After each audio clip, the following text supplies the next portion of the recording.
আসসালামু আলাইকুম। এর আগের ভিডিওতে আমি আলোচনা করেছি যে ইউরিক অ্যাসিড কেন হয়। আজকে আমি আলোচনা করব যে ইউরিক অ্যাসিড থেকে আমরা কিভাবে প্রাকৃতিক উপায়ে মুক্তি পাবো। প্রথমে আপনাকে ফলো করতে হবে যে জল পর্যাপ্ত পরিমাণে আমরা খাবো। জলটা আমাদের শরীরে খুবই একটা গুরুত্বপূর্ণ বিষয়।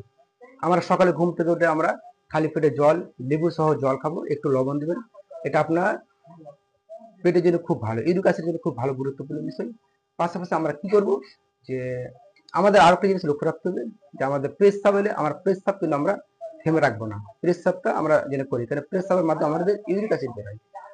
দ্বিতীয় যেটা আমরা কাজ করব যেটা হচ্ছে আমরা কফি এনামা।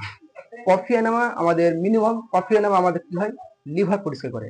লিভার পরিষ্কার করে, এর ফলে কি হবে যে আমাদের এই ইউরিক অ্যাসিড বের হতে সাহায্য করে। এর পাশে আমাদের কি করতে হবে, কফি এনেমার মাধ্যমে আরো একটা আমাদের রয়েছে ইনফ্লামেশন এবং জয়েন্টে ব্যথা দূর হয়। কারণ আমরা কফি এনেমা সপ্তাহে অন্তত আমরা দুবার করবো। 3 নম্বর পয়েন্ট আমাদের লক্ষ্য রাখতে হবে যে আমাদের নিষিদ্ধ খাবার, কিছু জিনিস খাবার আমাদের নিষিদ্ধ, যেগুলো আমরা খাবার খাবো না। যেমন লাল মাংস, সামুদ্রিক মাছ, মদ, চিনিযুক্ত যে কোনো খাবার, চা, কফি, কোমল পানীয় যেটা আমরা জুস যে খাবার খাই, এইসব খাবারগুলো আমরা খাবো না। তারপর আমাদের 4 নম্বর যেটা পয়েন্ট রয়েছে সবুজ শাকসবজি। আমরা সবুজ শাকসবজি খাবো।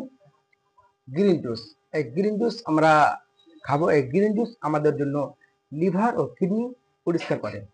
গ্রিন জুস আমরা মাঝে মধ্যে গ্রিন জুস খাবো। অ্যাপেল সিডার ভিনেগার খাবো। আমরা কি করবো, অ্যাপেল সিডার ভিনেগার খাবো।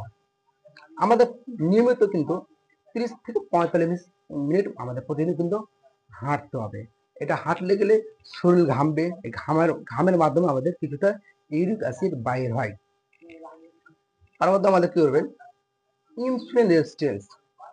ইনসুলিন রেজিস্ট্যান্স যাদের রয়েছে, আমরা ইনসুলিন রেজিস্ট্যান্স কমাবো। ইনসুলিন রেজিস্ট্যান্স কমাবে, কমার জন্য আমাদের প্রথম যেটা কাজ করতে হবে, আমরা সপ্তাহে 2টো রোজা করবো। কারণ রোজার মাধ্যমে আমাদের ইনসুলিন রেজিস্ট্যান্সটা কমে। আমাদের কিন্তু আরো একটা পয়েন্ট রাখতে হবে, যেমন আমাদের ঘুম। আমাদের ঘুম যথেষ্ট দরকার আছে।